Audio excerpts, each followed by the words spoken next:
Guys, and good morning. This is Bridget here again with another word of hope for your weekend. Hope that you all had a great week and get ready for a good weekend. I know that we are so far with the weather, so happy and thankful. Hope you guys are too, wherever you are. Just wanted to bring a little lesson out here in front of our little zinnia garden today as I was thinking about it. A little backstory on these zinnias. Last year, a friend of ours had given us a bouquet of zinnias, and I thought for the first time, I'd never done this before, but I wanted to try to dry the flowers out and just see if I could get the seeds from them and then replant them. I'd never done it before, but I wanted to try to see if it would work. So I dried them out, and they came out as these little tiny brown wispy seeds, and they were all the same. And so I threw them in a paper bag and put them on top of my refrigerator and thought, I'll just wait till spring. So I let them go through the fall and winter, sitting in the house, and remembered them in the spring and brought them out and thought, okay, I'll dig up the soil and we'll see what happens. So I opened the bag, and there's these little tiny brown wispy seeds all looking the same. I thought, I don't know, we'll see what happens. So I threw them in the ground here.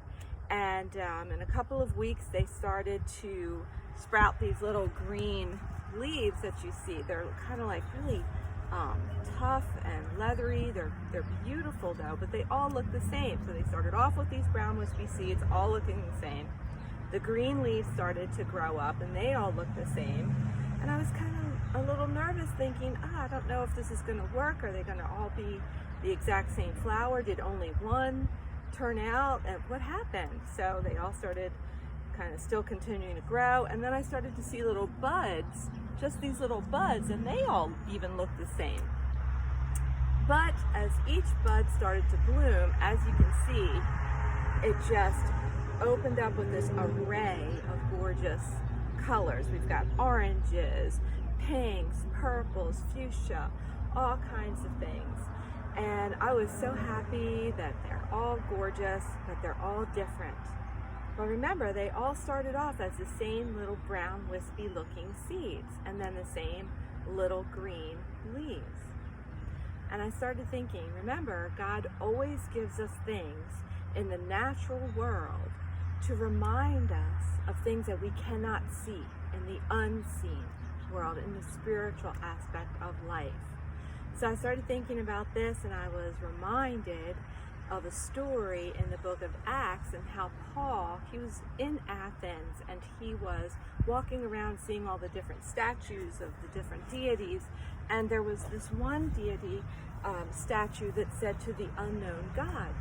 So he was trying to explain to the Athens how this was actually to the one true God, and he was explaining to them about the one true God. And here's something interesting that he said that's pertaining to this lesson that I'll read to you. And actually I have it printed out a little bit because it's easier for me to read this way. In Acts 17:26, and he, that's God, made all nations of men from one blood to dwell on the face of the earth, and has determined their times beforehand and the boundaries of their habitations beforehand, that they should seek the Lord, that they might feel or grope after him, even though actually he is not far from every one of us, because as it says, in him we live and move and have our being. So this was very cool to me, because I thought, this is kind of like the zinnias. What was Paul saying here? The word nations, when he says, and God made all nations of men from one blood. That word nations is the Greek word ethnos. Now, what does that sound like in English to you? Ethnos, ethnic, ethnicity, right? It's the same root word, same Greek word. That's where we get ethnicity and ethnic groups. That word from is ethnos, and it means nations.